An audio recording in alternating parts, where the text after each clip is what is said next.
This is the story of how I got stranded in Antarctica. And while that sounds clickbaity, it's not. It happened.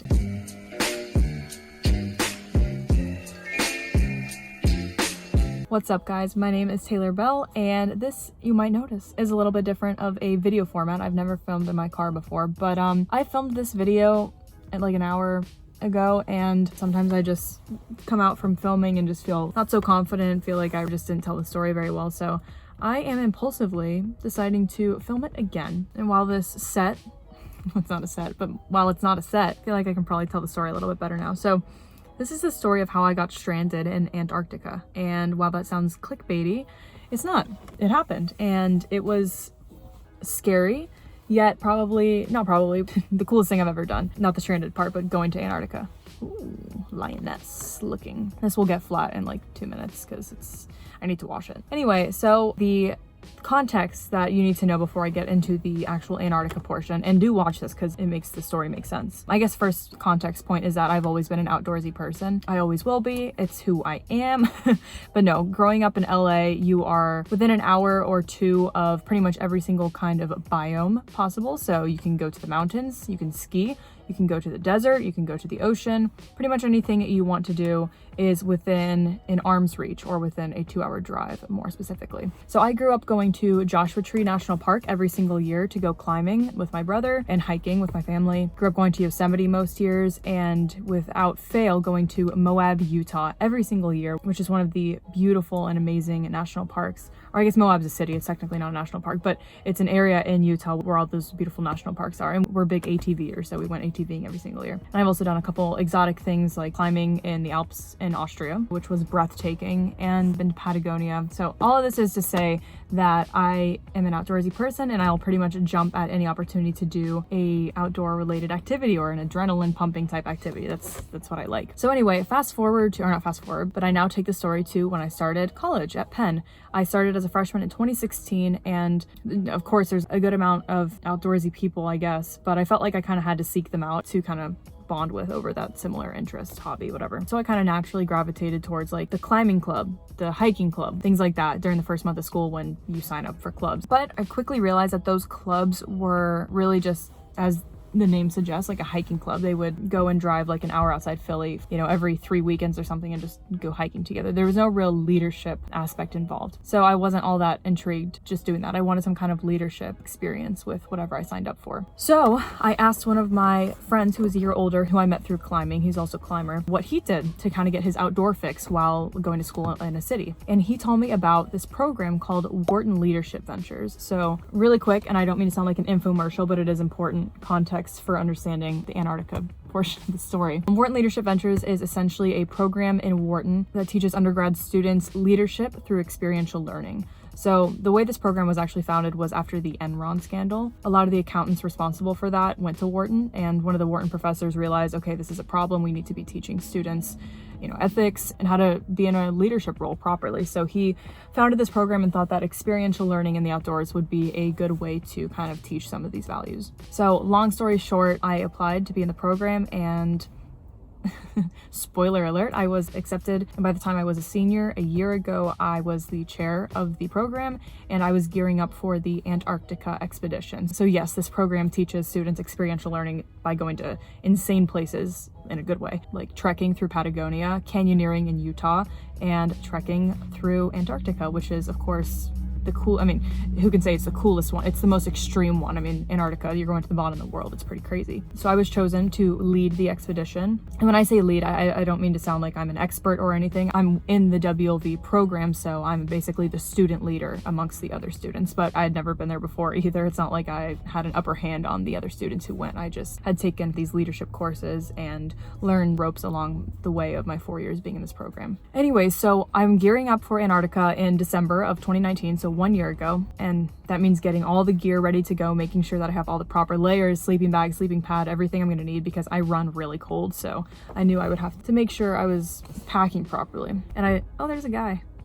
Hello, Mr. Man. But I led the Patagonia expedition the year before, and I got pretty cold. And Antarctica was a whole nother level of cold, I expected. So I really tried to prepare for this. Anyway, on January 3rd, 2020, I flew from Los Angeles to Lima, Peru, and from Lima down to Punta Arenas, Chile, which is a very southern city, or I wouldn't even call it city. I mean, I guess technically it's a city, but it's small, very southern, and it's kind of a city that people fly into if they're going to the Argentinian side of Patagonia or to Antarctica or plenty other places, I'm sure. But anyway, I arrived down in Punta Arenas and I meet with the adventure partners. We partner, of course, with experts who make sure that the safety is all good and who I talked to for the months leading up to the expedition to make sure that logistics and all the students were ready to go, make sure they had all their gear, things like that. So all of us meet up in Punta Arenas. We do our gear check to make sure everyone has all the things they're going to need. We kind of do goal setting where we talk about what we want to get out of the trip and why the students signed up to go. For a lot of the students, it was kind of mental goals that they had. They wanted to learn to be more intentional with the things that they do day to day, or for some, it was purely physical goals they wanted to achieve because it was their first time ever camping, which imagine your first time camping being in Antarctica. So for some, it was purely physical. Anyway, so we all kind of hang out, talk. We have dinner together the night before. And the next day we have a 4 a.m. wake up time to go to the airport in Punta Arenas and fly down to King George Island in Antarctica, which is where we were going to be trekking. And mind you, this is an extra cool trip in my opinion, because when people pay to go to Antarctica, they are usually paying to go on a ship, and then they're usually paying what, $10,000 or whatever to go on a ship and to be able to like walk out on Antarctica on the ice for a little while and then having to go right back up on the ship. But with WLV's relationship with the adventure partners, the Chilean experts, it's Vertical is the company, we had the authorization to literally be trekking on the ice on Antarctica for 8 days, which it's an experience I'll never have again. And I also didn't mention that being a part of the program and being kind of the student leader, this trip was paid for me. I didn't have to pay for this expedition or for the Patagonia expedition, and that is certainly a big perk of being part of this program. So anyway, the next day we have a 4 a.m. wake up time and we all go to the airport together, and we are waiting at the gate and kind of talking to each other, getting to know each other better, singing songs, whatever. And we knew that we might have to wait a little bit extra longer because flying to Antarctica is so weather dependent. I mean, flying anytime is, but the pilots they don't rely solely on their instruments to land in Antarctica. They need to have a certain level of visibility in order to feel safe flying down there and landing on the dirt runway and everything. Plus, a military plane, literally a C-130, which is the kind of plane my dad used to fly in the Air Force. The C-130 went down, crashed in the Drake Passage only a week before we were meant to be flying down there. So the pilots were being extra cautious and really trying to allow for a certain level of visibility in order to feel comfortable flying. So we're waiting around in the airport, hanging out, and eventually we get the word after being there for too many hours that the visibility was not good enough and the pilot did not feel comfortable flying from Punta Arenas down to King George Island. So we're naturally all kind of disappointed. We had expected to land in Antarctica only a few hours later, and we had to get all our stuff and exit the airport and go back to our hostel and wait another day and rinse and repeat the next day. Next day, same exact thing happens. We are not able to fly down to Antarctica because the weather again was not good enough for the pilots to feel comfortable. Also, this sucked because it ate into our trip. So because we had 8 days planned, it's not like we could adjust the end date. We had, flights and everything planned. The students had to get back to school, because the semester was starting. So it really ate into our trip and made it shorter, which is a bummer, but of course we're all still very excited to be able to go in the first place. Finally, on the third day, we are able to have a window of weather that's good enough for the pilot to feel comfortable, and we fly down to King George Island. And I guess landing, like the final approach landing there, was just some of the most incredible sights I've ever seen. The water is just crystal blue and snow-capped, more than snow-capped. There's glaciers and snowy mountains, and I'll include B-roll here of some of the videos that I took. And when we landed, like I mentioned before, it was a dirt runway, so I've never landed on a dirt runway before. And when we land, there was about 4 landings because it kind of was a bumpy ride, but rocks just went flying when we landed, and it was a little scary. The whole plane rattled quite a bit. We land, we get out, and it's extremely windy. So right off the bat, we all kind of know, all right, we're in it. We're here. We don't have shelter. We're trekking for, 5 more days now, and let's get used to it. So we all make sure that we have our bags and our equipment ready to go. We're carrying everything that we're going to need on our backs for the next 5 days.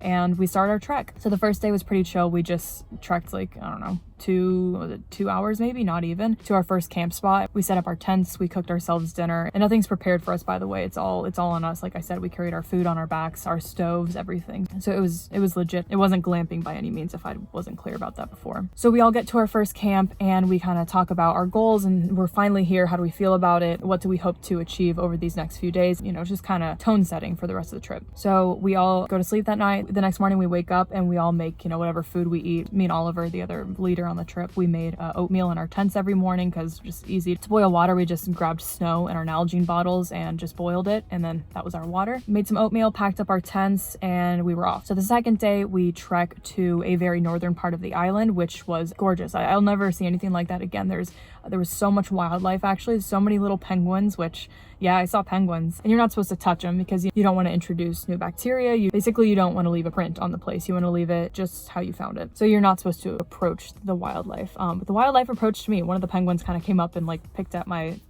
pants a little bit. It was really cute. But yeah, this campsite was breathtaking. It was kind of a point where two passages of water kind of came together and just these really violent, tumultuous waves. It was really incredible to see. I'll include videos here that I took. But we all sleep that night, and that was a fun one. It surprisingly wasn't terribly cold there. I don't know if it was something to do with being right there on the ocean that made it a little bit more humid or something, but I slept like a baby that night. So the next morning we wake up, again, same breakfast and hanging out a little bit. We pack up our camp, and then it is the day to hike up the glacier, the dome. I'll include photos. So the way it's set up when you trek up something like this, like just pure, you know, glacier, snow, all that, we were in rope teams. So literally you're wearing a harness and you have a carabiner that attaches you into a rope, so that way you're attached to the other people in the case that you step over or onto a crevasse, which could look perfectly harmless. It could just look like a hairline crack in the glacier, but little do you know, a lot of the time it just opens up, you know, to however many feet wide and can go 100 feet down into the glacier. So if you break through one of those, you're obviously screwed. So being tied into the rope is very important. We also have our snowshoes on and crampons underneath the snowshoes, and we are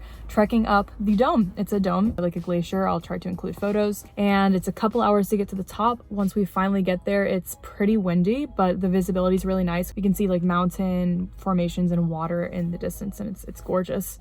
And that was our sleeping spot for that night. So we had to dig out quite a bit of the snow to put our tents down in to help with the wind not getting too crazy on the tents. And it was just an extremely cool place to be sleeping and to be making dinner and living for a night. Also, you might be wondering, how do you go to the bathroom on the top of a glacier? Basically, we also dug out a little pit and then used that snow to kind of build a little bit of wall for privacy, and you could kneel down and pee in the snow. But for number 2, you have to pack out everything you bring in, and that's just not on the glacier, that's the whole entire trip. So the idea is to, again, leave it just how you found it, so you don't want to introduce new bacteria to the island. So you have to carry out everything that you leave in a bag, if you know what I mean, and you put it in these tubes. They're called poop tubes. It's funny how much you end up talking about poop when you go on trips like this. With your face like that. Yes. Wait, let me get the statue behind. Anyone else want to go after me? Yeah. Taylor. Anyway, so the glacier was extremely cool. Cold, but very cool. I actually still slept pretty well that night. And we woke up the next morning and I heard groans to varying degrees from some people who didn't sleep like at all because they were too cold or it was windy or what have you. And some people who actually slept pretty well. Anyway, that next morning we were all getting tied into our ropes in order to descend from the dome. And then we have a whiteout, a total whiteout, which can be really scary. I mean, you have no visual cues in the distance to know which way is what. So one of the rope teams actually went the completely wrong way that we were supposed to be going. And my team actually went the right way, which I was happy with. And finally the whiteout clears. We get down the dome and get to our lunch spot where we just kind of made sandwiches or whatever we had for that day. And once the other team caught up with us because they went the wrong way, we all started to trek to our 4th destination. So once we got there, after a few hours, we set up our camp and it was pretty scenic. It was right there on the water again, but it was still water. It wasn't like that crazy violent waves anymore. It was water within mountain formations. So it was pretty still and just really serene. Basically, we all got together that night, debriefed, talked about we're coming to the end here and kind of debriefing what had gone on so far. And we slept that night. night with the expectation that the next morning we would be flying back to Punta Arenas around 2 or 3 p.m. Next morning, we wake up bright and early. Well, it was bright I didn't mention that the sun never goes down. We were there, like I said, early January, so the sun didn't go down once. It got a little bit darker, you know, around like 2, 3 a.m. But yeah, no need for flashlights or headlamps. The sun never goes down, which was really cool. So anyway, yeah, we wake up the next morning, I don't know, 7, 8 a.m. and we decide to do a polar plunge before leaving that day, which means that we would strip down to basically sports bras, spandex shorts, briefs for the guys, and polar plunge our bodies into the 2 degree Celsius water that we were sleeping in front of. So this is a hard sensation to describe if you've never done something like it, especially submerging your head underwater this cold. It's a whole nother sensation than just taking like an ice bath. For sports or just recovery of your muscles, it was like 1,000 knives kind of hitting my body at once, especially when my head went under. That was a whole nother kind of, you can't breathe basically. Like some people joked that they were gonna try to, you know, float in the water and just kind of chillax in it, but when you're in water that cold, you can't really breathe. So the idea is to get in and get out as quickly as you can. So funny enough, this was actually the thing on the trip that was probably most outside my comfort zone, because I get so cold so easily, and I worried that if I went in that water I would not be able to get warm when I got out, because it's cold air when you get out too. It's not like you're going into a warm bed or anything. So I was pretty worried about it, but I realized I'm there, never going to be able to do this again. If I don't do it, I'm going to regret it so much. So I ended up doing it, and to my surprise, after you're in water that cold, as soon as you get out, at least this was my experience, as soon as I got out, I felt warm. Because when you're in water that cold, literally anything is warmer, or pretty much anything is warmer. So it was an interesting sensation. So I ran out of the water, took off my wet clothes in my tent, and got inside my sleeping bag right away and tried to get warm over the next few hours, and it was fine. It was totally fun. So now we're getting to the interesting part. So after the polar plunge, we eat some food, or we all kind of do our own thing for a couple hours while we're waiting to hear from the adventure partners how the weather is looking for the pilots. So after a few hours, we kind of expect to be getting the word that we should be packing up our tents, packing up camp, and trekking to the dirt strip where the airplane would come pick us up. But some time goes by, we don't hear any word, and finally we get the news that the weather is not good enough for the pilots to come pick us up. So we're gonna be there for another night. And I'm sure to you guys that's like, cool, you get to stay an extra night. And for sure, there are some silver linings. But like I said, at that point, you are pretty excited to be able to get back home, get warm, take a shower, and eat like a good hot meal and everything. So we were all a little bit bummed, but even still, it was only one extra night. We'd be able to go out, you know, the next day at 2 to 3 p.m. or something like that, have some extra bonding time together, because we were all close friends by this point. I mean, this is a 20 something minute video, but as you can imagine, a lot happened throughout these days and a lot of bonding occurred. So anyway, we were pretty much okay with it. As long as we could get out the next day, flights wouldn't have to be rearranged and all that good stuff. Go to sleep, we wake up the next morning, some more time goes by, we're like trying to keep our hopes high and everything. We like stuffed 10 of us into a 3-person tent, which by the way, imagine doing that nowadays. But we're all kind of laying on each other and, you know, singing karaoke. No more. Trying to keep ourselves busy and happy during this kind of weird time where it seems like we're getting a little bit stuck. And finally we get a word a couple hours later that once again, the weather is not good enough for the pilot. They're not coming that day. So this is 2 days of getting stranded. And at that point, it was getting problematic because people had scheduled their flights, you know, to get back home, to get back to school, because the semester was starting pretty soon. They were going to have to cancel those flights or move them. And that was just going to be a logistical nightmare for just about everyone on the trip. But also that aside, it could be getting a little scary. I mean, there are research bases on the island where if worse came to worse, they wouldn't let us die. You know, someone would have some extra food. But it was getting a little worrisome. Next day, same thing, trying to keep our hopes as high as possible. But at this point, some people are, you know, getting sick. I think, God, I don't even remember how many people got pretty sick. Not half by any means, but 2 girls especially got very sick. And things were just, you know, it was time to get home. As cool as it is to be in Antarctica, if you're out there really roughing it, then it's tough to do that for, you know, many days on end, especially for some people who had never camped before. So the next day, really hoping that we can finally get out, trying to keep spirits high, but at this point it's actually pretty hard for a lot of people. And again, we get the word that the pilots aren't coming. So then some people actually started to kind of panic. They were trying to use the satellite phones to contact, well, their parents, parents, I mean, the adventure partners sent out messages to the parents about that we're safe and everything. So, you know, parents didn't think we died or something. But students are trying to contact the airlines to get their flights moved. And logistically, it's just become a huge nightmare. I mean, 3 days of getting stranded in Antarctica is not exactly something you want to happen in the moment. I mean, it makes for a cool story afterwards, but it's tough. And then because it was at the 3rd day too, food started to become an issue. I mean, I'm not trying to sound overly dramatic, but we were starting to ration food and have to share amongst groups who had a little bit left over and some of the groups that were really running low. And of course we planned for emergency food for a few extra days, but we had already been there for 3 extra days. We were already kind of stranded for the extra amount of time. So it was starting to get a little worrisome, and some people were actually running low on food, which is the last thing you want. So we go to bed that night really hoping there's some good news the next morning or the next day, with hopefully a few hours of good enough weather for the pilot to feel comfortable flying there and back,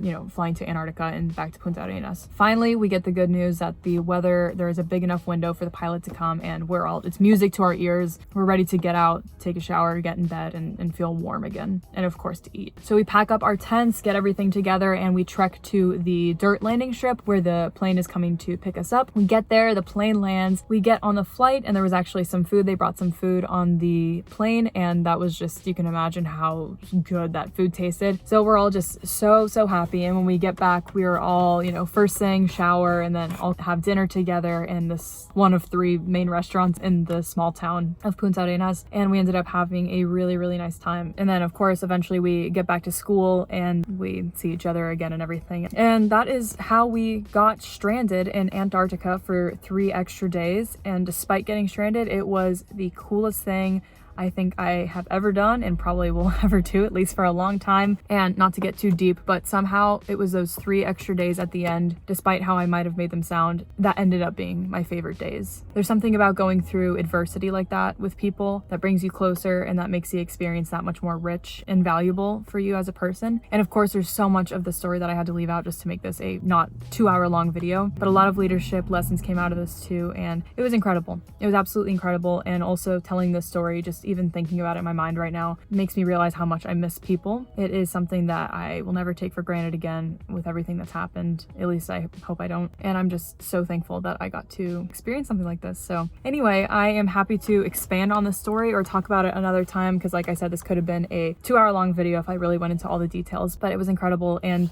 I can also talk about my experience leading the Patagonia expedition, which also took some unforeseen turns, and that was a great trip. But if you guys have any questions, hey! But if you guys have any extra... But thank you guys so much for watching. And also, quick note, I mentioned in my last video that I was going to respond to the haters. And today I'm taking a moment to respond to the haters, which I didn't end up doing. I thought about it, but Meet Kevin seemed to like the idea, as you can see with this screenshot. So if you guys want me to respond to the haters, I can. I decided kind of against it because I want to keep my channel positive, and I'm generally a very positive, happy person. But if you guys want to see me respond to the haters, I'll do it if you want me to, if that would be entertaining. So let me know in the comments down below. But with this Antarctica story, thank you guys so much for watching. Like I said, it was incredible, and I'm happy to talk about more of these travel experiences slash blunders that I've had over the years. So anyway, thank you guys. Don't forget to smash the like button, subscribe to my channel for more fun, entertaining content in the future if you're not already subscribed. I really appreciate everyone who subscribes to my channel. Thank you guys so much for sticking around. So I will see you next time. Bye. Also, wait, real quick. Look what it is. An In-N-Out. A California special. Okay, bye.